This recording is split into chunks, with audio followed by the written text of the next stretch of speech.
नमस्कार, आदाब। Crime petrol Dastak में आप सभी का स्वागत है।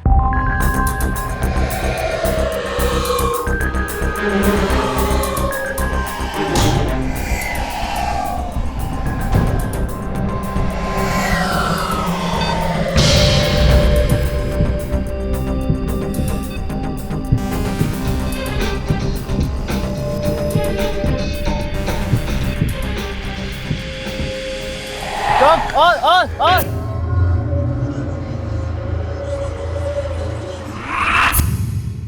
एक जंगल, एक आदमी, एक सांप और एक दुर्घटना। सदियों से प्रकृति और इंसान के बीच की जंग मौत के साए में लड़ी गई है। प्रकृति इंसान को बार बार लगातार दस्तक देती आई है कि हदें पार की जा रही हैं। इस धरती पर हर जीव का अधिकार है, पर अक्सर जहरीले इंसान प्रकृति की आड़ में अपनी विकृति को अंजाम देते हैं। आज का यह केस एक एक्सीडेंट नहीं, बल्कि एक षड्यंत्र था। एक हत्या थी जिसमें एक सांप को मौत का औजार बनाया गया। मार्च 2010, नागपुर, महाराष्ट्र।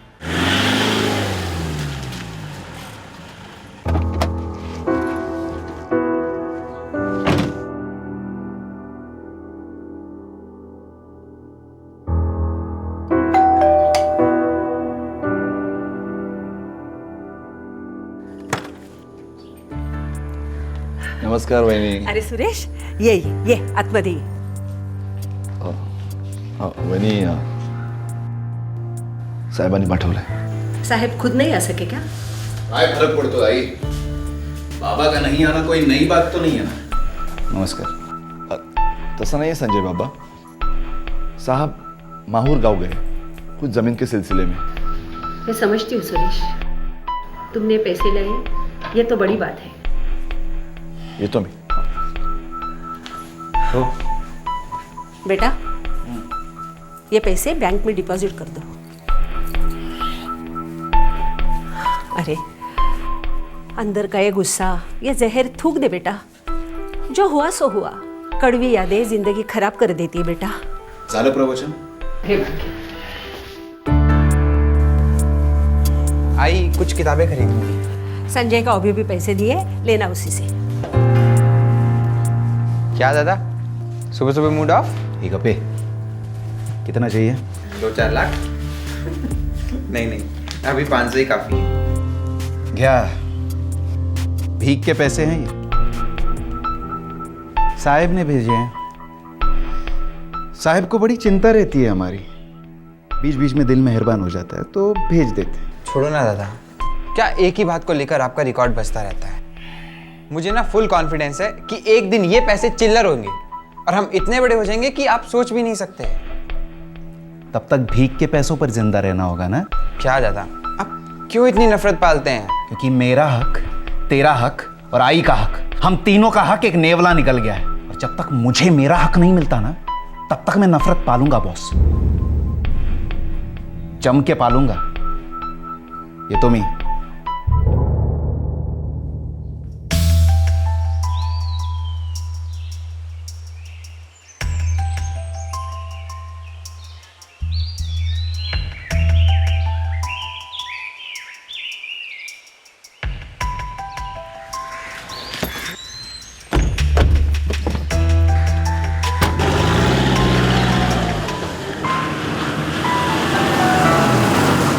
माहौर के गणेश मंदिर का दर्शन करने की अरसों से तमन्ना थी. भगवान तो आसमान में रहते हैं, लेकिन आपकी नजर तो जमीनों से हटती ही नहीं. प्रॉपर्टी प्रॉपर्टी प्रॉपर्टी, बस आप पे तो प्रॉपर्टी का ही भूत सवार रहता है. ये भूत ही हमें रोटी खिलाता है. काम है तो मैं हूँ. अगर काम की तरफ ध्यान ना दूं तो यूं हाथ से फिसल जाता है. उम्र भी तो फिसल रही है ना गोखले साहब. टाइम टू टाइम रिश्तों को टाइम नहीं देना है क्या? बस बाकी सब प्रॉपर्टी का मैंने बंदोबस्त कर लिया है. 2-4 प्रॉपर्टीज का सवाल है, उनको एक बार सेटल कर लूं, बाकी सब वक्त तुम्हारा. अरसे से यही कहते चले आ रहे हैं आप. ये बुजुर्ग जोड़ा अपनी जिंदगी की शाम एक साथ बिताने का प्लान बना रहा था, लेकिन तकदीर की मर्जी कुछ और ही थी. उसी दिन शाम को जगदीश और नमिता का ड्राइवर उन्हें हॉस्पिटल ले आया। दोनों जिंदगी और मौत के बीच झूल रहे थे। सब कुछ नहीं होगा डॉक्टर, डॉक्टर।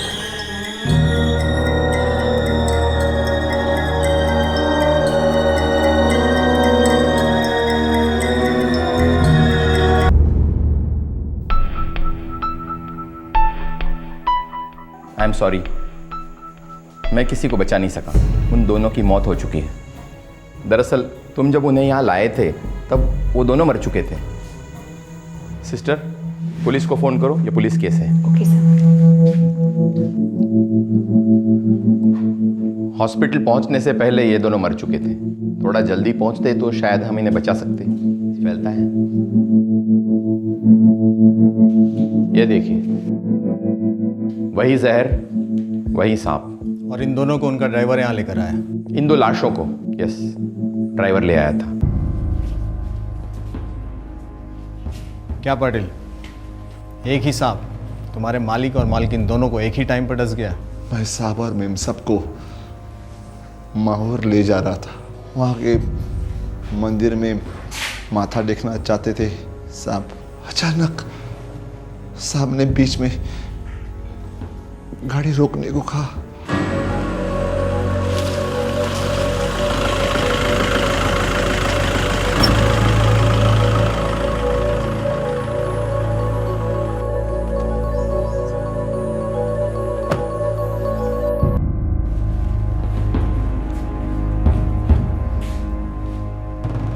जगदीश साहब को टॉयलेट करना था। कितना सुंदर और शांत वातावरण है ना यहाँ का। पूरा बचपन मैंने इन्हीं खेतों में गुजारा है। ये खेत आपको वापस बुला रहे हैं गोखले साहब। कह रहे हैं अपनी नमिता के साथ यही रह जाओ हमेशा के लिए।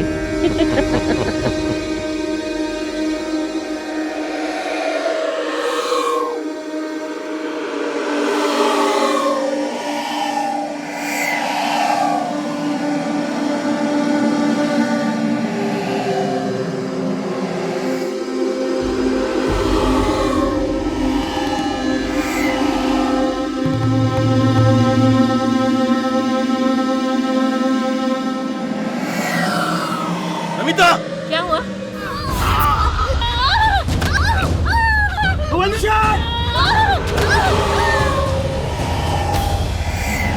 मैंने ताबड़तोड़ साहब और मेम सबको गाड़ी में डाला और फुल स्पीड में नागपुर ले आया। अस्पताल में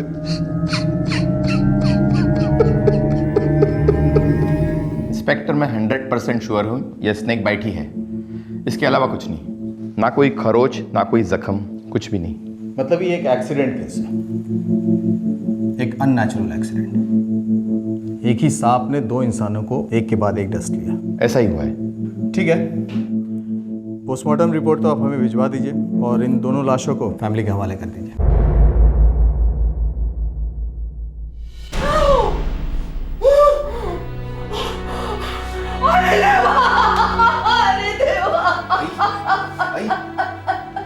कल सुबह क्रियाक्रम है। संजय बाबा, आपको आग देनी होगी। आग लगाए कई साल हो गए पाटिल, और कैसी आग? मुझे यह बात कहने की हिम्मत कैसे की तुमने? इस घर से कोई मरा हुआ मुंह देखने नहीं आएगा। दफा हो जाओ यहां से। आग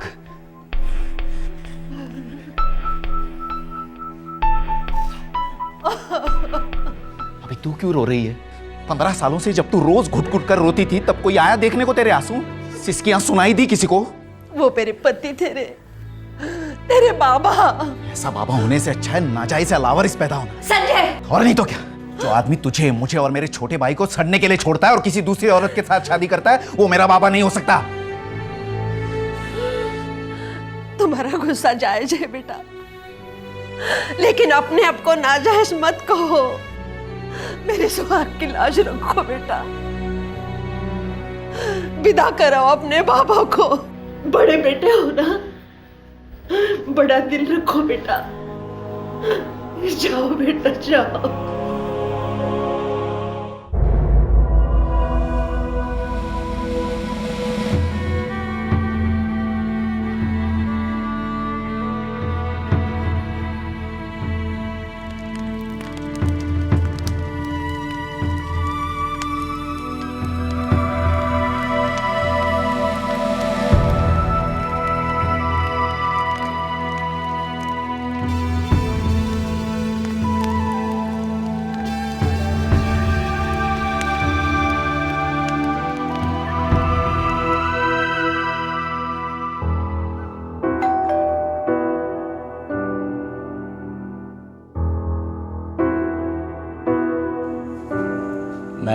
एडवोकेट महात्रे हूँ। मिस्टर जगदीश गोखले मेरे क्लाइंट थे। आइए ना, अंदर आइए। दरअसल मुझे उनके बड़े बेटे संजय गोखले से बात करनी। गोखले ने लगभग अपनी सारी संपत्ति उस बिल्डर को बेच दी थी। बस प्रॉपर्टीज में एक दो चीज़ें बची हैं। तो आचार डालू उसका मैं। यहाँ क्यों आए हो वो बोलो। हमारे नाम एक दमड़ी नहीं छोड़ी होगी उसने। करेक्ट। उनकी वसीयत के हिसाब से आप लोगों के नाम पर कुछ भी नहीं है। दरअसल वो प्रॉपर्टी उन्होंने अपनी दूसरी पत्नी नमिता गोखले के नाम कर दी थी, मगर अब वो भी नहीं है और उनकी कोई वसीयत भी नहीं है। तो ये रामायण हम लोगों को क्यों सुना रहे हो आप? क्योंकि कानूनी तौर पर वो संपत्ति अब आप तीनों की है। कानूनी हक है आपका, आपको विरासत में मिलेगी। फिर भीग दे गया। मरते मरते टुकड़े फेंक गया। देखो मिस्टर संजय, मैं सिर्फ कानून समझता हूँ, जज्बात नहीं। आप अपने बाबा से नफरत करें, मुझे कोई फर्क नहीं पड़ता। मेरा काम है वो प्रॉपर्टी आपके नाम करना। एक काम कीजिए, आप कल सुबह मेरे ऑफिस आ जाइए, कुछ कागजात पर दस्तखत कर दीजिए, वो प्रॉपर्टी आपके नाम हो जाएगी। आज ज़रूर जाइएगा, मुझे फाइल बंद करनी है।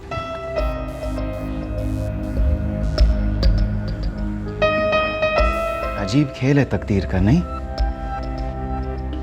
जीते जी हमें मार डाला और मरने के बाद हमें सब कुछ देना पड़ा। बहुत तकलीफ होती होगी उसकी आत्मा को, और उससे भी ज्यादा उस औरत की आत्मा को। अच्छा हुआ।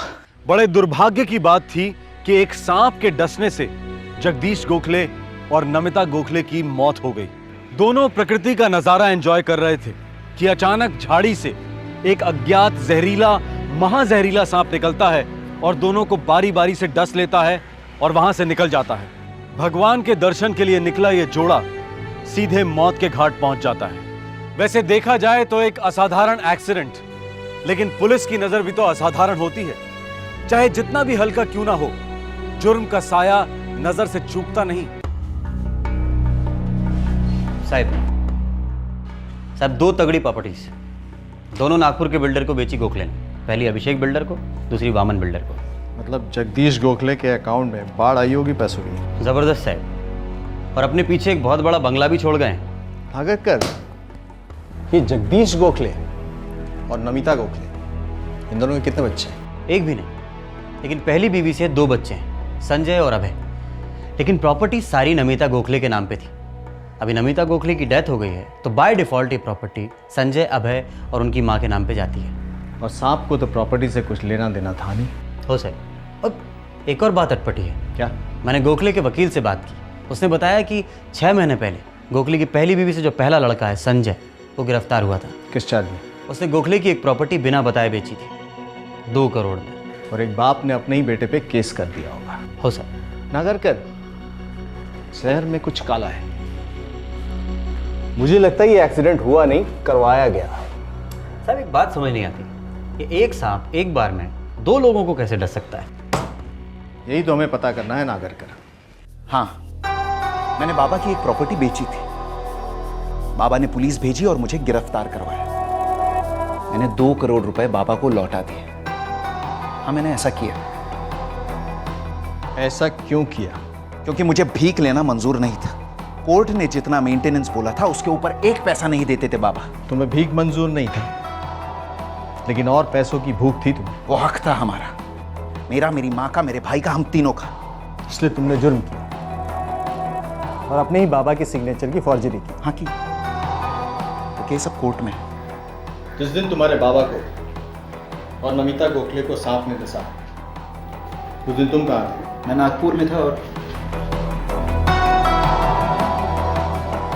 देखिए इंस्पेक्टर, अगर आप मुझ पर शक कर रहे हैं ना, तो आप अपना और मेरा वक्त बर्बाद कर रहे हैं। ना मैं सांप हूं, ना सपेरा। लेकिन जहर तो कूट कूट कर भरा है तुम्हारे अंदर। फिर मरना मुझे चाहिए था ना। मैं चुपचाप जहर पीता रहा और जिंदा रहा। बाबा और उस औरत को अपने किए की सजा मिल गई।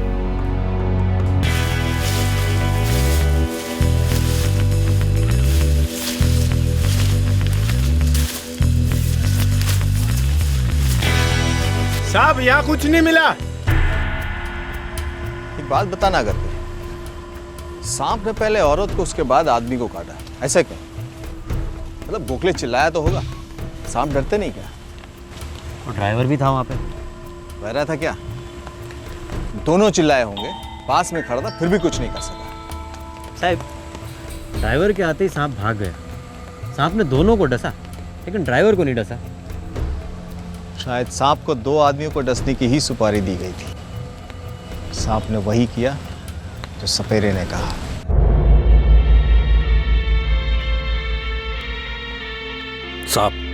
सांप के दिल में झांकना इतना आसान नहीं होता। वो कब क्यों किसे डस ले ये तो सिर्फ सांप को ही पता होता है, और वो भी एक जंगली सांप, बिन सपेरे का सांप। सांप ने पहले औरत को हाथ पर डसा, उसके बाद आदमी को पैर पर, और फिर ड्राइवर के आते ही वहां से भाग गया। सांप, दुनिया सांपों से डरती है और सांप भी दुनिया से डरता है। ये भी डर गया होगा, लेकिन यह सांप इतना डरपोक मालूम नहीं होता। शायद जंगली होगा इसलिए। तुम्हें क्या लगता है? सांप, छोटा मुआ बड़ी बात। बचपन से लेके आज तक इन सांपों के साथ बड़ा हुआ हूं। मैं आपको एक बात जरूर कहूंगा कि सांप बिना किसी कारण के किसी को नहीं डसता। अक्सर सांपों में इंसानियत होती है, लेकिन इंसान काफी जहरीले हो सकते हैं। नागरकर, जंगल में सांप मिलने से रहा, हमें कंक्रीट के जंगल में ही उसे ढूंढना होगा। साहब, मैंने वो ड्राइवर पाटिल के पीछे कांस्टेबल लगा दिए। उस बंदे की आंखें झूठ बोलती हैं। हम फन उठाएंगे तो साले की जुबान सच बोलेगी।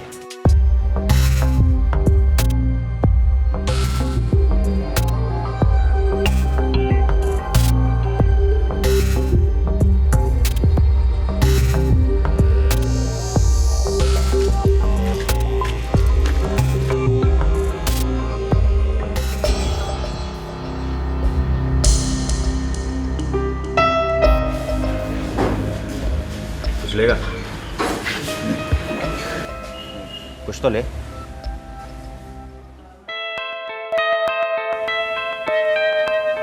तुम सही जा रहे हो, ऐसे ही चलते रहो बस। हो सकता।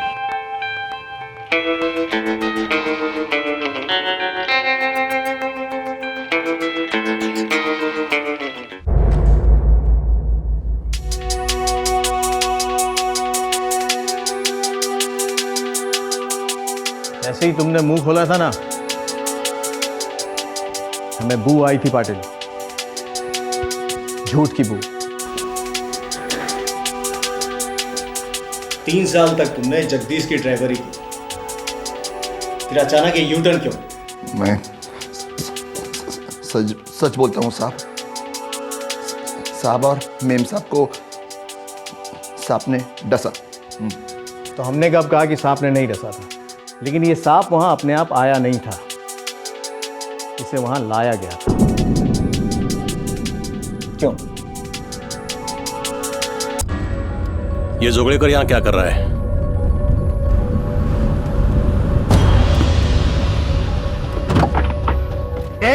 चुपचाप उस गाड़ी को पीछे कर। ये जोगड़ेकर, ये क्या मजाक है? खतरनाक मजाक है। जैसा बोला है वैसा करो, नहीं तो मरो। अरे गाड़ी चलाना आगे। अरे क्या हो रहा है?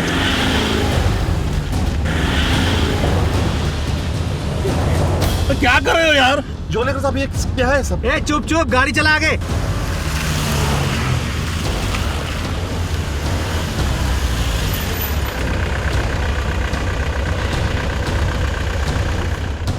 निकलो, चलो।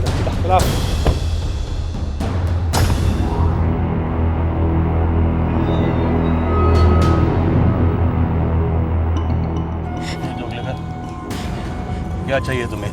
मैं अपनी प्रॉपर्टी हमेशा तुम्हारे थ्रू ही तो बेचता आया हूँ। अब क्या गलत किया है?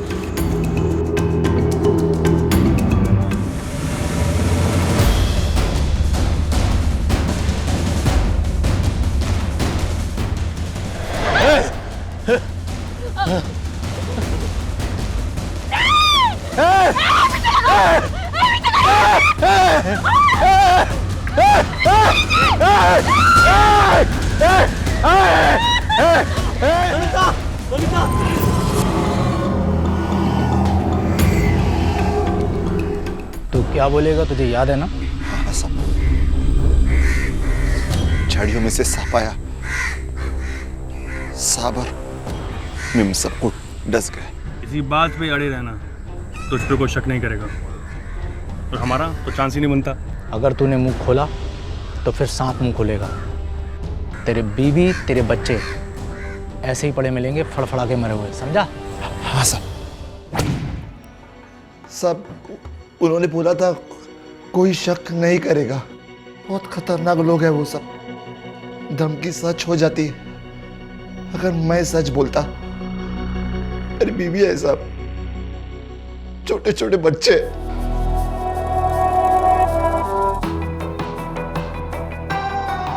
असली जहर तो ये है पाटिल। अगर तुमने अपने छोटे छोटे बच्चों की जान बचाने के लिए झूठ बोला था तो फिर इस जहर की जरूरत क्यों पड़ी? साहब, बच्चों की शपथ मुझे नहीं पता था वो लोग मुझे पैसे देने वाले। जगदीश साहब मुझे अच्छा पगार देते थे, मैं बहुत खुश था साहब। वो मेरे पिता के समान थे। तो एक अच्छे बेटे की तरह हमारा साथ दो और ये बताओ कि वो लोग कौन थे? जोगलेकर, जादव, शेख और वो सांप वाला आदमी। वो सांप वाले आदमी को तो मैं नहीं जानता, लेकिन हाँ, जोगलेकर, जाधव और शेख सांप को अच्छी तरह से पहचानते थे। हमेशा घर आना जाना था उनका। कुछ प्रॉपर्टी का लेना देना था। नागपुर के जितने स्टेट एजेंट्स, ब्रोकर्स और दलाल हैं, इन सब की छानबीन शुरू करो। हो सके जोगलेकर, जादव और शेख, इन तीनों सांपों की केचुड़ी धरने का टाइम आ गया है। अब यह बिल्कुल साफ हो गया था कि यह सांप सांप नहीं, बल्कि जहर की गोलियों से भरी हुई बंदूक थी, जिसे इन तीनों के कहने पर एक चौथे ने चलाया था। इन तीनों हत्यारों तक पहुंचना मुश्किल नहीं था। 24 घंटों के अंदर इन तीनों हत्यारों को पुलिस की हिरासत में लिया गया।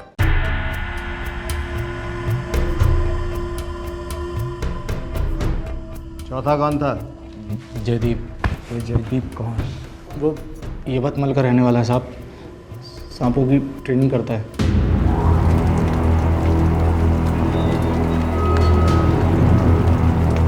देखो, सांप को पकड़कर उसे पालतू बनाना अलग चीज है, पर जहरीले सांप से किसी का खून करवाना रिस्क है। किसको रिस्क है रे? सभी को, और सबसे ज्यादा मुझे। 25,000 में तेरा रिस्क कम होगा क्या? 25,000 क्या है आज के ज़माने में? आजकल सांप पकड़ना ही जुर्म है, चुपके से करना होगा। ऊपर से उसका जहर भी ना निकालो, और सबसे बड़ी रिस्क यह है कि मर्डर केस में शामिल हो जाओ। 25,000 आप ही सोचिए। हमारे पास सोचने का टाइम नहीं है, तुम अभी सोच कर बताओ, फिगर बोलो। कम से कम 2 पेटी लगेगा। अपने को 2 लाख पर पड़ेगा क्या? डन कर दे, कम से कम करोड़ों का माल हाथ लगेगा। डन कर दे। हमें 2 पेटी मंजूर है। 50,000 अभी, बाकी काम के बाद। नहीं, 1 पेटी अभी, 1 काम होने के बाद। बुढ़ा बुढ़ी दोनों चिता पे होंगे, गारंटी मेरी। ठीक है। जगदीश गोखले के साथ क्या डीलिंग थी तुम लोगों की? हम उसकी प्रॉपर्टी के लिए ग्राहक ढूंढ के देते थे साहब। जाहिर है तुम लोगों को इसकी दलाली मिलती होगी। 2%। उसको मारने से क्या फायदा था तुम लोगों का? हैं? सुनाई नहीं दिया?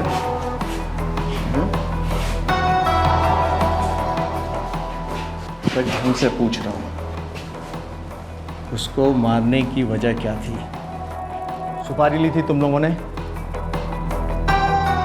हिस्सा मिलने वाला था? हिस्सा कितना? 50%। तुम दलालों को इतनी बड़ी रकम का वादा करने वाला कौन है?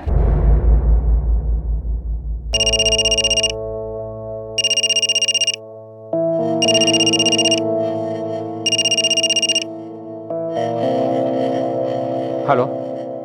हाँ, मैं ऑफिस में ही हूँ, आ जाइए।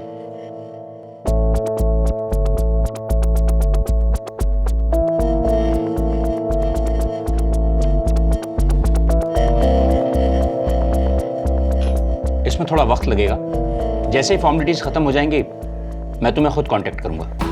Thank you. फॉर्मेलिटी रहने दो, एडवोकेट मात्रे। क्या बात है इंस्पेक्टर? हमें पता चला है कि जगदीश गोखले और नमिता गोखले, इनका कत्ल हुआ है। ये क्या कह रहे हैं आप? किसने करवाया?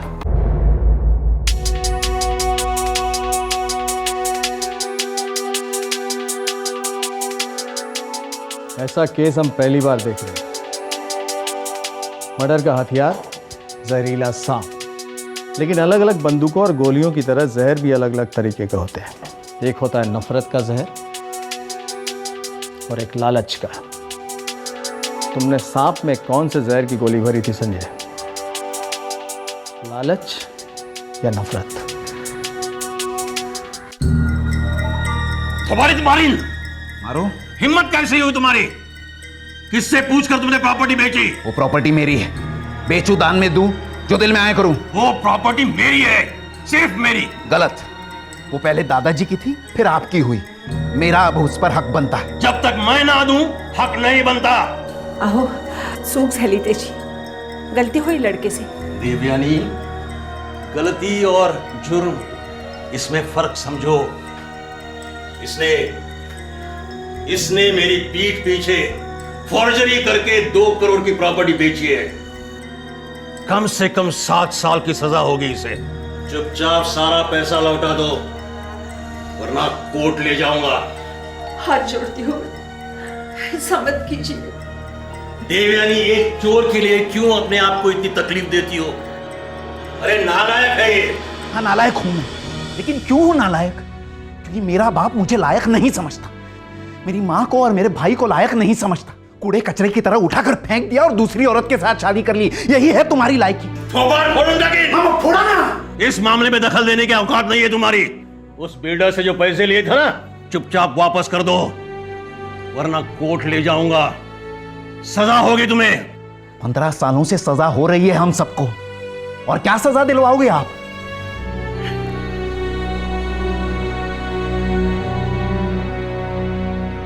तू अब भी चाहती है मैं ऐसे आदमी को अपना बाप कहूं? रत्ती भर की शर्म नहीं थी बूढ़े को। इतनी सारी प्रॉपर्टीज थी, मुझे उनमें से पिद्दी सी भी जमीन नहीं दे सका। सारी जिंदगी कंजूसी करता रहा।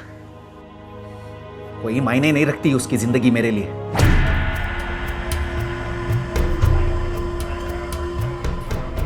देखो, मैं जानता हूं कि आप लोग हाथ धोकर उसके पीछे पड़े हो ताकि वो अपनी 5 प्रॉपर्टीज आपके खरीदारों को बेचे। तू पहले अपनी बात बोल, तू क्या गोल खिलाने वाला? अबे ये क्या गोल खिलाएगा? ये तो खुद जगदीश की खाता है। छोड़ी हुई माँ और छोड़े हुए बेटों पर पैसों का हक नहीं होता। वही हक मुझे वापस चाहिए। देखो, आप लोग मेरी मदद करो, जिंदगी भर ऐश करोगे। अबे जलेबी की तरह गोल बात मत कर, मुद्दे पर आ। खत्म कर दो जगदीश गोखले को। क्या? मार डालो उस आदमी को जिसे मैं कभी अपना बाप नहीं समझता था। वो और वो दूसरी औरत है ना, दोनों को खत्म कर दो। देखो, फिर प्रॉपर्टी मेरी माँ और हम भाइयों की होगी। प्रॉपर्टी में से आधा हिस्सा आप लोगों का, लेकिन पहले उन दोनों का सफाया कर दो। तुझे क्या हम सुपारी वाले लगते हैं? धाम धाम धाम खत्म कर दिया तेरे बाप को, हैं? वो मेरा बाप नहीं है, प्लीज। हम लोग भी खूनी नहीं है। खून होगा ही नहीं। तो मरेगा कैसे? हवा खाकर? जहर खाकर। और जहर कौन खिलाएगा? सांप। सर्पमित्र जयदीप को मैं पहले से जानता था। एक बार यवतमाल गया था कुछ काम से, उसी वक्त मुलाकात हुई थी।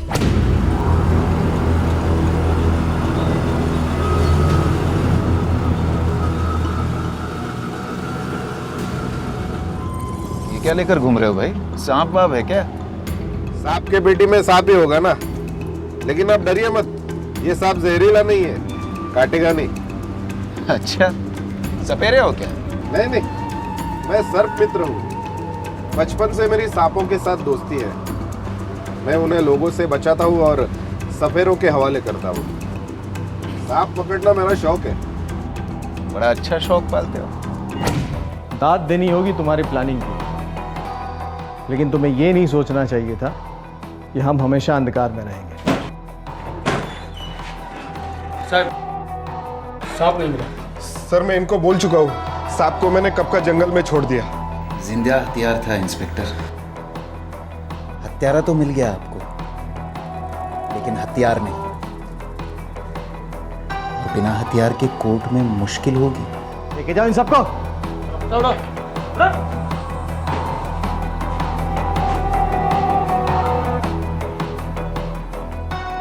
एक सॉलिड केस बनाओ इन सब पर, ताकि जिंदगी भर सलाखों के पीछे सड़े। अरे कार के नसरे पोरा रे, अरे बाप था फक्त नावापुरता आई, सिर्फ कहने को। पति नहीं था तुम्हारा, तलाक दे चुका था तुम्हें, कुछ नहीं लगता था तुम्हारा। अरे क्या किया तूने? काय केलंस तू हे? आता कशाला रडतेस?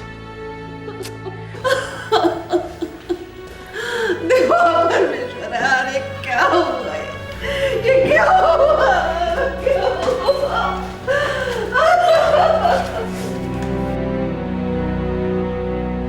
नमस्कार, आदाब। क्राइम पेट्रोल दस्तक में आप सबका एक बार फिर से स्वागत है।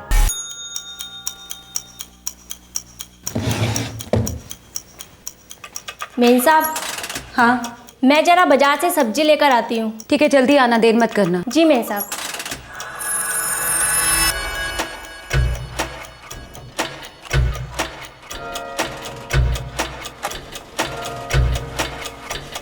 वो घर में अकेली है।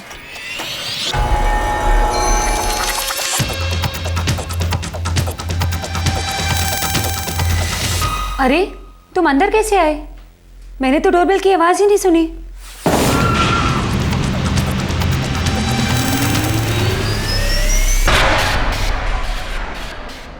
हवा की तरह लोग घर में दाखिल होते हैं, बाहर जाते हैं और फिर वापस लौटते हैं, पर जब अपने ही कोई भयंकर षड्यंत्र रचते हैं तो इस घर में आने जाने के बीच में जाने जा सकती हैं। आज के केस में भी कुछ ऐसा ही हुआ। ना तो जुर्म की आहट सुनाई दी और ना ही दस्तक। जनवरी 2011, नई दिल्ली।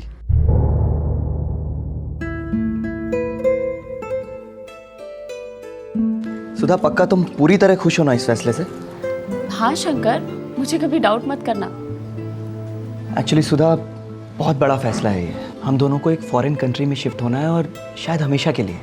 हम दोनों जहाँ साथ रहेंगे ना, वो जगह सबसे अच्छी है। और फिर एम्स्टर्डम तो कितना खूबसूरत है ना? लेकिन तुमसे कम।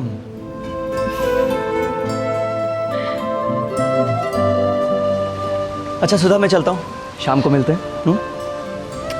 बाय।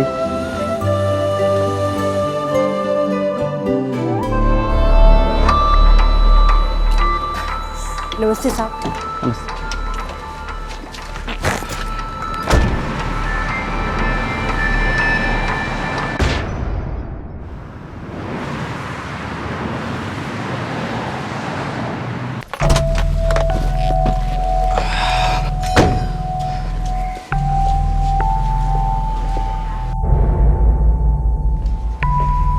सुधा, सुधा,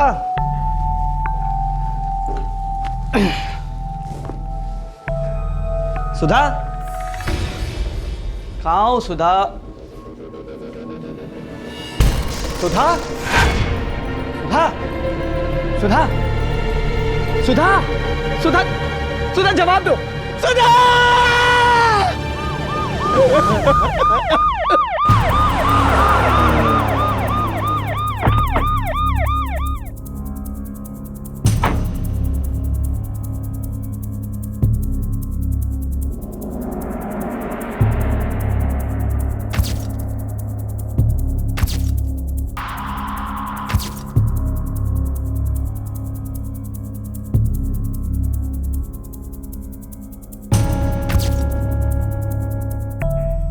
मैं रोज की तरह शाम को ऑफिस से लौटा, घर आया तो बाहर का दरवाजा खुला हुआ था।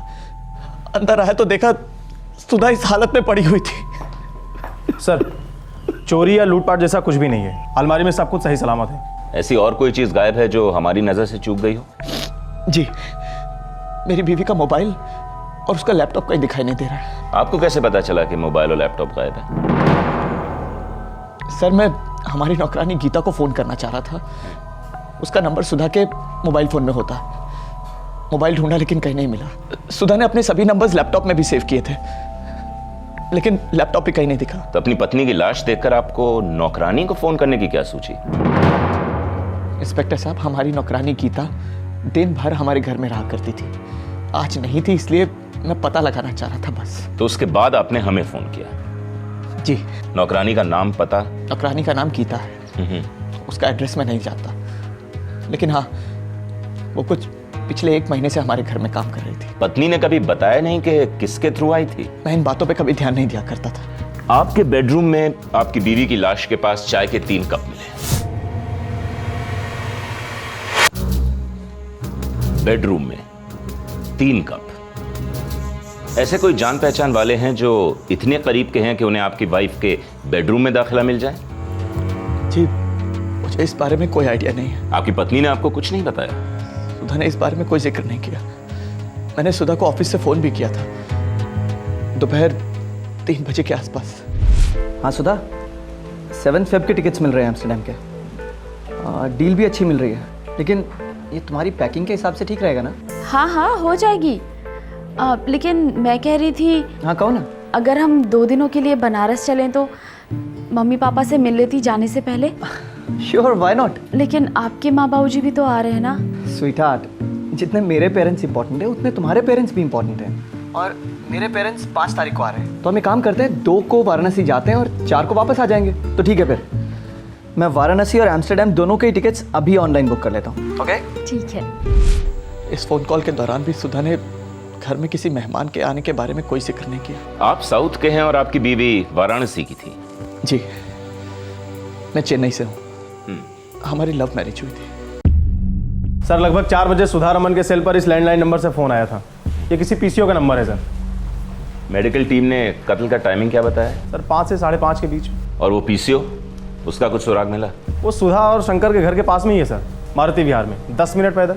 और वो नौकरानी गीता, उसका कुछ पता चला? नहीं सर, शंकर के डिस्क्रिप्शन के हिसाब से आर्टिस्ट ने स्केच तैयार कर दिए हैं और हम आसपास की बस्तियों में पूछताछ कर रहे हैं। कल सुधा रमन के पेरेंट्स आ रहे हैं वाराणसी से, उनसे बातचीत करनी होगी। जी सर। इकलौती बेटी थी हमारे। जानता हूं मिसेस शर्मा, देखिए अपने आप को संभालिए। हम आपकी इकलौती बेटी के कातिल को ढूंढने की पूरी कोशिश कर रहे हैं। हमारे लिए तो ये बहुत बड़ा शौक है। जानता हूं मिस्टर शर्मा, और मैं ये भी जानता हूं कि कातिल आपकी बेटी को जानता था। कातिल को मैं भी जानता हूं इंस्पेक्टर साहब। कौन मिस्टर शर्मा? उसका पति शंकर। शंकर? वो गलत आदमी है, मेरी बेटी से नफरत करता था। जबकि शादी हुए अभी 6 महीने भी नहीं हुए। लेकिन उनकी तो लव मैरिज हुई थी। आप लोग वाराणसी के हैं और शंकर चेन्नई का। हमें पता था वो वहाँ खुश नहीं थी, और हमने उतना नहीं किया जितना हमें कुछ करना चाहिए था। अब आखिरी बार कब मिली थी अपनी बेटी से? नवंबर में, दिवाली पे जब वो वाराणसी आई थी।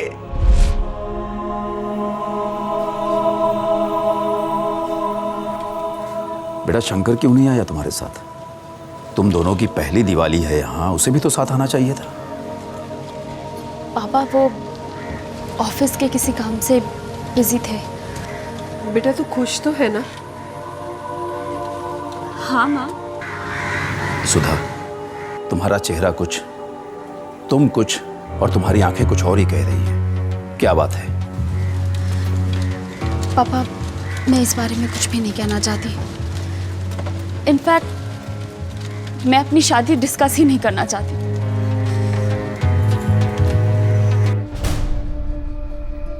पापा जी ऐसी कोई सीरियस बात नहीं है, ट्रस्ट मी, सब ठीक है। कुछ ठीक नहीं है शंकर। मेरी बेटी के चेहरे पर मार के निशान हैं। तुमने उस पर हाथ उठाया? वो पापा जी गलती से हाथ उठ गया था, आइंदा ऐसा कभी नहीं होगा। मैं सुधा से माफी मांग चुका हूँ और आपसे भी माफी चाहता हूँ। आइंदा ऐसा कभी नहीं होगा। और अब हम दोनों के बीच में सब ठीक है। आप चाहें तो सुधा से कंफर्म कर सकते हैं। फिर वो दिवाली के मौके पर अकेली क्यों आई है? सारा दिन उदास रहती है वो। दरअसल पापा जी काम की वजह से ऑफिस से छुट्टी नहीं मिल सकी, और सुधा मुझे मिस कर रही होगी, शायद इसीलिए उदास है। बस थोड़ी देर में कॉल करूंगा उसे। थोड़ी देर में क्या से क्या हो जाता है शंकर, मुझे अभी साफ साफ बता दो। मैं इसी वक्त फैसला करना चाहता हूं। बस मुझे फैसला करना चाहिए था, अपनी सुधा को वापस नहीं भेजना चाहिए था मुझे। हमने अपने हाथों से हमारी बेटी को मौत के मुंह में धकेल दिया। नरक में भी जगह नहीं मिलेगी हमें।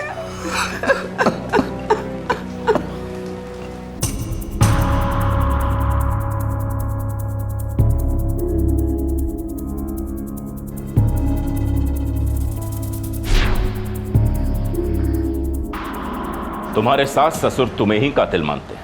मैं भला अपनी पत्नी को क्यों मारूंगा? मारा तो था, हा? देखिए मिस्टर शंकर, आप जितना चुप रहेंगे मेरा शक उतना ही बढ़ता जाएगा कि आपने ही अपनी पत्नी का खून किया है। मैं क्या कहूं सर? मैं आपसे बस इतना कह सकता हूं कि मैं अपनी पत्नी सुधा से बहुत प्यार करता था। नो वे इंस्पेक्टर, शंकर अपनी बीवी से बहुत प्यार करता था। एम्स्टर्डम शिफ्ट हो रहा था? हाँ।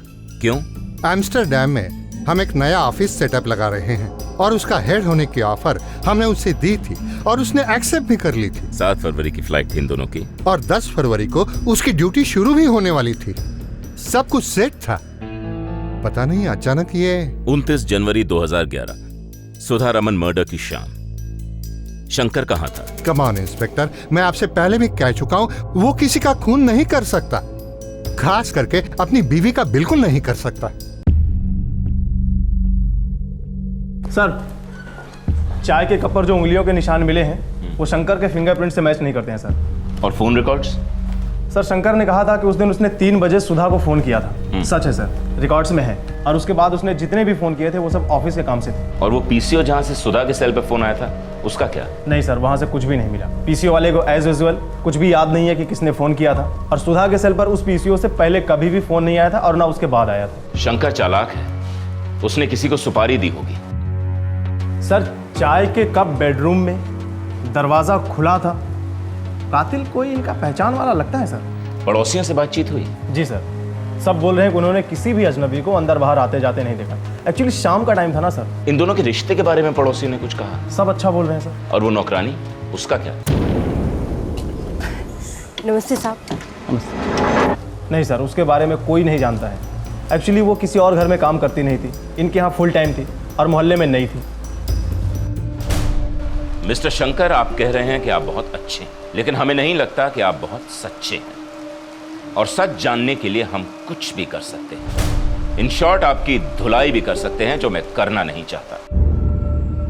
इसलिए मुझे सच चाहिए मिस्टर शंकर, पूरा सच। इंस्पेक्टर साहब, आपको जो भी करना है आप कर लीजिए, लेकिन फिर भी मैं आपको यही कहूंगा कि मैं अपनी पत्नी सुधा को बहुत प्यार करता था।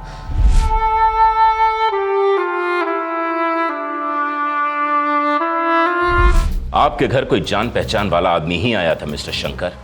आपकी नौकरानी भी गायब है, आपको उसके बारे में भी कुछ नहीं पता? नहीं पता सर। तो ऐसी सूरत में मैं खूनी कैसे बनता हूं, आप ही बताइए। क्योंकि आपके सास और ससुर को आप पे शक नहीं, यकीन है कि खून आप ही ने किया है। और ऐसा कोई रीजन नहीं कि मैं भी आप पर शक न करूं। कल से हमारी नौकरानी नहीं आ रही है। तो इसमें नया क्या है Sweeta? If I am not wrong, पिछले 6 महीनों में कुल 4 नौकरानियां शायद छोड़ के गई हैं। शंकर, ये क्या मेरी गलती है? Of course not. Demand and supply, simple. पूरे दिल्ली की प्रॉब्लम है, रिलैक्स। मुझे ना एक फुल टाइम नौकरानी चाहिए। मैं वापस से ड्यूटी ज्वाइन करना चाहती हूँ। That's good.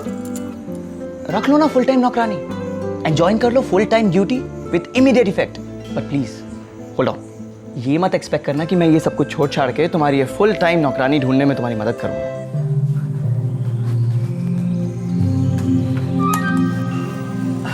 नमस्ते साहब। नमस्ते। मिशन पूरा हुआ लगता है। हाँ, तुम मुझे कुछ ज्यादा ही अंडर एस्टिमेट कर रहे थे। मैंने एक दिन में नई नौकरानी ढूंढ ली। Superb, you are too good. और यही नहीं, गीता मेरे वाराणसी की है, मेरे अपने शहर की, और अब ये मेरा घर संभालेगी। और तुम मुझे संभालना, संभालोगी ना? मुझे मालूम था मिस्टर शंकर कि आप सच छुपा रहे हैं। मैंने आपसे कुछ नहीं छुपाया सर। पहले बोला था नौकरानी का पता नहीं मालूम, अब कह रहे हो वाराणसी की है। वो बस मेरे दिमाग से उतर गया था।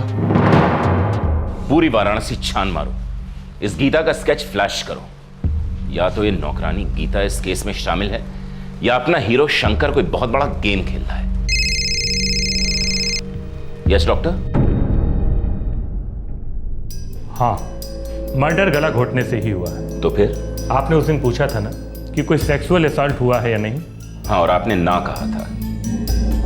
दरअसल उस दिन पकड़ में नहीं आया था। सेक्सुअल असॉल्ट हुआ है, रेप हुआ था।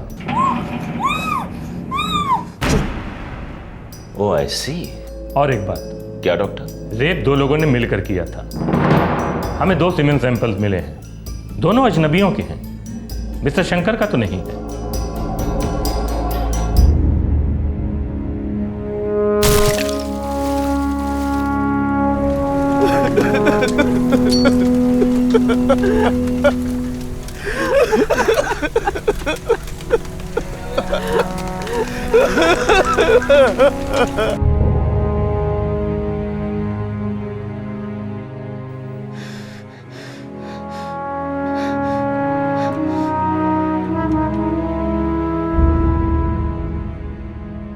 इंस्पेक्टर साहब, आप शंकर को ऐसे कैसे बरी कर रहे हैं?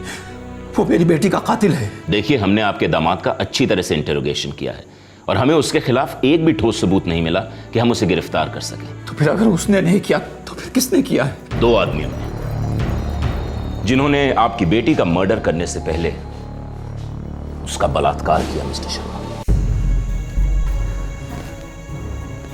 ये क्या कह रहे हैं आप? पोस्टमार्टम की रिपोर्ट से तो ऐसा कुछ भी साबित नहीं हुआ था। अब साबित हुआ है। देखिए, हम भी इंसान हैं, गलती हमसे भी होती है। देर आए दुरुस्त आए, इसलिए हमें यकीन हो चला है कि शंकर इसमें इन्वॉल्व नहीं है। वो बहुत ही चालाक इंसान है, उसने किसी दूसरे से करवाया होगा। क्यों कोई पति अपने पत्नी का मर्डर करने से पहले उसका रेप करवाएगा? नहीं मिस्टर शर्मा, अब हमारा इन्वेस्टिगेशन दूसरी ही दिशा में जा रहा है। क्या मतलब?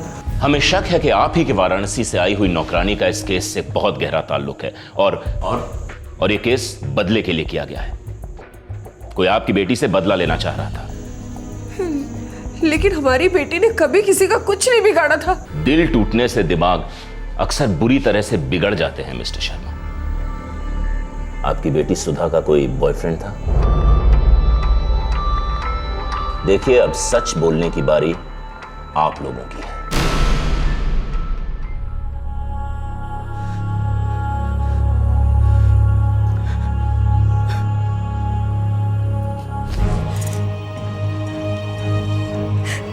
शंकर, मेरा यकीन करो, मैं नहीं जानती कि उसे कैसे पता चला मैं यहाँ रहती हूँ। वो एक दिन अचानक यहाँ आ गया और शंकर, मैं सिर्फ और सिर्फ तुमसे प्यार करती हूँ। Trust me Shankar.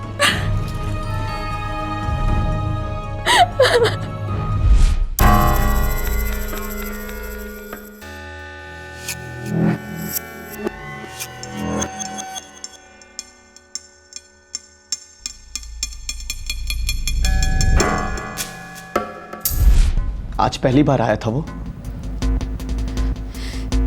नहीं, फिर? जब हम हनीमून से लौटे थे और तुमने जॉब ज्वाइन की थी, और अचानक से मेरे सामने आ गया। चिराग, मेरी शादी हो चुकी है, अब मैं वो नहीं हूं। लेकिन मैं तो वही हूं ना?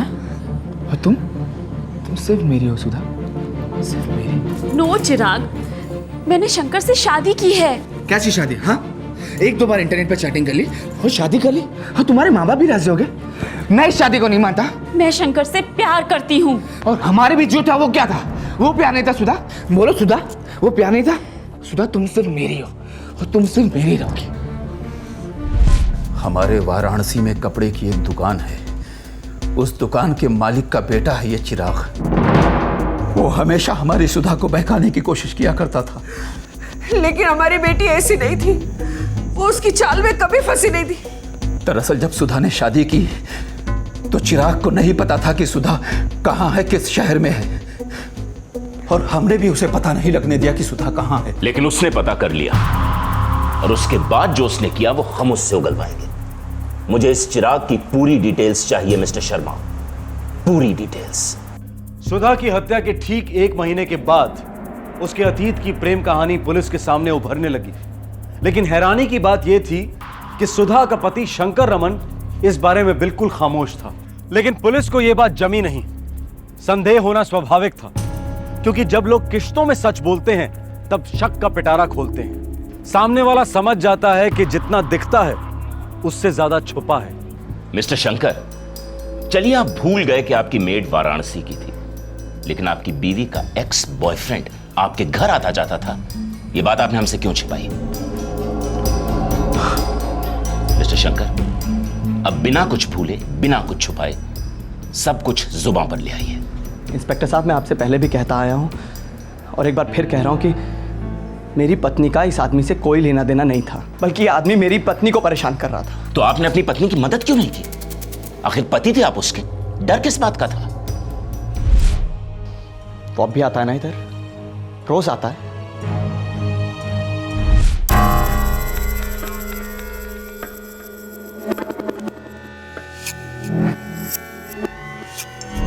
मैं क्या करूं शंकर, मैं उसे हर बार मना करती हूँ, वो फिर भी आ जाता है। उसकी पुलिस में रिपोर्ट करूं? क्या बातें होती हैं तुम्हारे बीच में? और क्या होता है? शंकर, तुम्हें अब भी लगता है कि हमारा अफेयर चल रहा है? मुझे सिर्फ इतना पता है सुधा कि मैं तुमसे बहुत प्यार करता हूं, और मुझे तुमसे भी उतना ही प्यार चाहिए जितना कि प्यार मैं तुम्हें देता हूं। और सुधा भी मुझसे बहुत प्यार करती थी। मिस्टर शंकर, हमारे साइबर सेल ने सुधा और इस चिराग के बीच हुए ईमेल्स को चेक किया है। ये कुछ ईमेल्स हैं जो सुधा और चिराग के बीच एक्सचेंज हुए थे। एक भी ईमेल को पढ़ लीजिए, साफ साफ पता चल जाता है कि चिराग सुधा के साथ कोई जबरदस्ती नहीं कर रहा था। आपने हमें पहले क्यों नहीं बताया? किस मुंह से बताता इंस्पेक्टर कि मेरी बीवी अपने बॉयफ्रेंड के साथ? चलिए अब ये भी बता दीजिए कि आपने ही 2 लोगों को सुपारी देकर अपनी बीवी का रेप और हत्या करवाई। ये झूठ है इंस्पेक्टर। मेरे प्यार के बदले में मेरी बीवी ने मुझे बहुत दर्द दिया है, बहुत ज्यादा दर्द। शक के पिटारे से सबसे पहले बाहर निकला चिराग, सुधा का एक्स बॉयफ्रेंड, जिसके साथ मरहूम सुधा का शारीरिक संबंध था। यह केस दिन ब दिन बेवफाई के दलदल से अपना सर उठा रहा था और सारी शक भरी नजरें सुधा के पति शंकर रमन पर आकर टिक गई थीं। चिराग गायब था, पर इस मर्डर केस के रहस्य का ताला एक दूसरे महत्वपूर्ण सुराग की चाबी से खुला।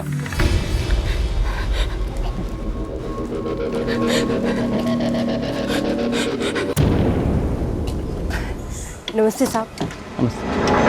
वाराणसी में मिली सर। असली नाम गीता नहीं, जामिनी है। सुन, अगर सच नहीं बोली तो तेरी एक एक हड्डी तोड़ देंगे। चल बोल। साहब मैंने कुछ नहीं किया साहब। हाँ? मैंने कुछ नहीं किया। मैं तो सब्जी लेने बाहर गई थी साहब, और जब घर आकर देखा तो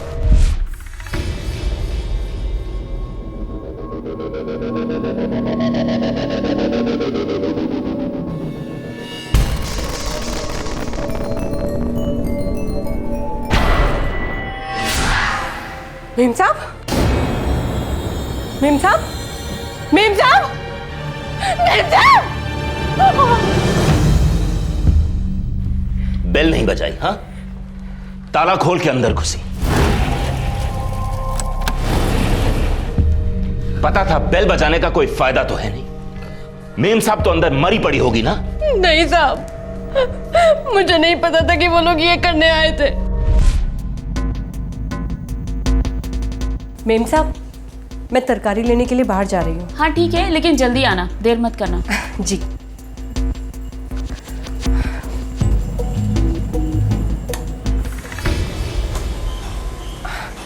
मेम साहब अंदर अकेली है। तू जा।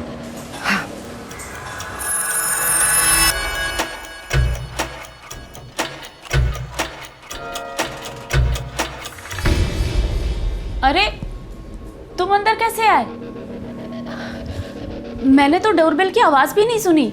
साहब मैंने कुछ नहीं किया साहब, और मुझे नहीं पता था कि वो लोग मेम साहब को मार ही डालेंगे। साहब मुझे तो वाराणसी से मेम साहब पर नजर रखने के लिए कहा गया था, और मैं पूरी खबर भी देती थी साहब। किसे खबर देती थी तू? कौन लाया था तुझे वाराणसी से? मेम साहब अंदर अकेली है। तू जा।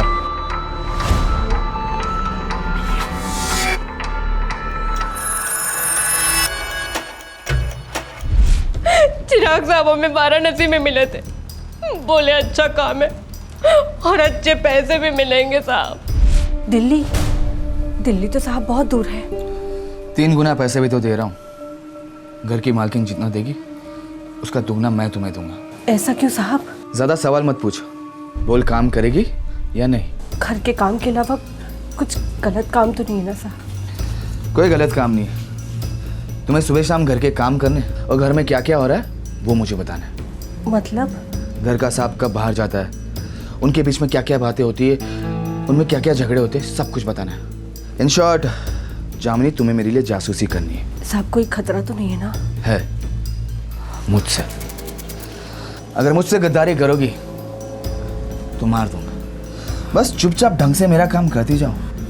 माला माल खुद, माला माल। शंकर रमन इस बात से बिल्कुल अनजान था कि उसके घर में काम करने वाली गीता दरअसल उसी के घर में जासूस बनाकर भेजी गई थी।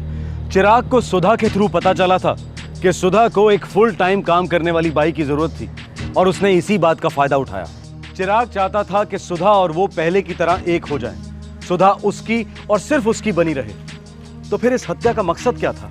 साहब ये कांड होने से एक दिन पहले मैं चिराग साहब को मिली थी साहब, और मैंने रोज की तरह उन्हें सारी बातें बताई। साहब मेम साहब और साहब बाहर गांव जा रहे हैं। घूमने के लिए? नहीं साहब, हमेशा के लिए जा रहे हैं। क्या बकवास कर रही हो तुम? देश छोड़कर जा रहे हैं साहब। क्यों, कोई और बात सुनी तुमने? शंकर साहब को पता लग गया है कि आप सुधा मैडम से पीछे में घर पर मिलने आते हैं। हमारी किस्मत हमें एक अच्छा मौका दे रही है।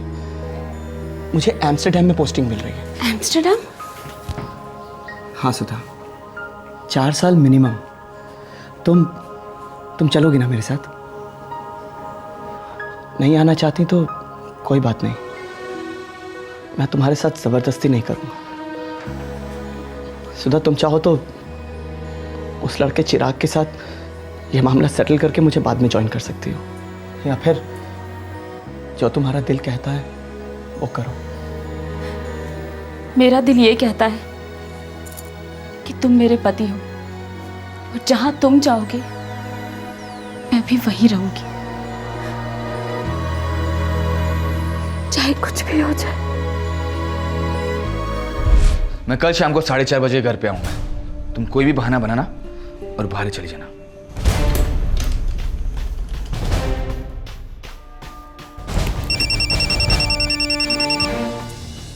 हेलो? हाँ सुधा, मैं चिराग। तुम आज के बाद मुझे फोन मत करना और यहाँ आना भी मत।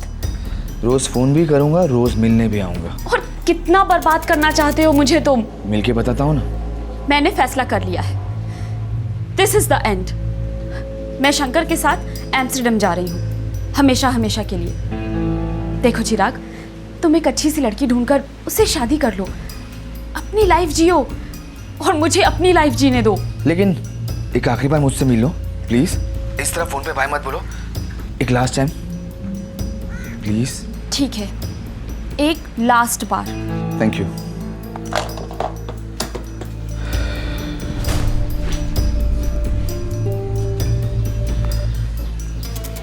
वो शंकर समझता है कि वो मेरी सुधा को मुझसे छीन के लेकर जाएगा, लेकिन वो मेरे जज्बात क्या समझेगा? वो तो मुझे भी नहीं समझना, बस तुम मेरा रोकड़ा तैयार रखो। हत्याकांड के 6 महीने बाद तक चिराग पुलिस से भागता रहा। आखिरकार जुलाई 2011 में पुलिस ने उसे वाराणसी में धर लिया, जब वो चुपके से शहर में दोबारा दाखिल होने की फिराक में था। मर्डर तो किया ही, पहले रेप भी किया। हाँ, वो भी इस गुंडे के साथ मिलकर। कॉलेज के दिनों से अफेयर था हमारा। मैं बहुत प्यार करता था उससे, लेकिन उसने मुझे धोखा दिया। उसके पेरेंट्स ने भी धोखा दिया, और उसका पति उसे मुझसे छीन के लेके जा रहा था। खून खोल उठा सा मेरा।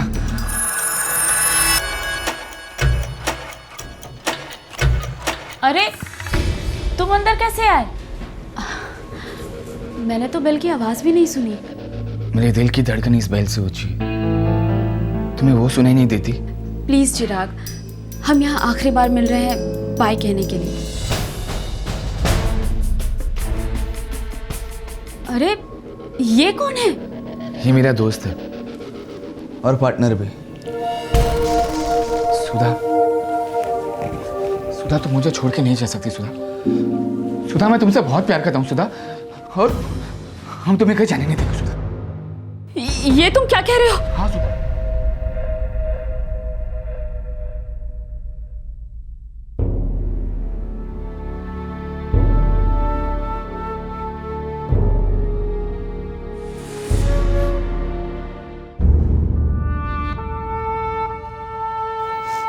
बेटा समझ में नहीं आता किस तरह हम तुमसे माफी मांगे।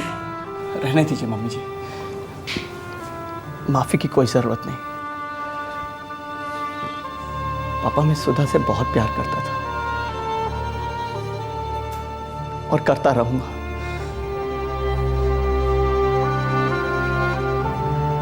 सुधा की यादें ही मुझे जिंदा रखेंगी।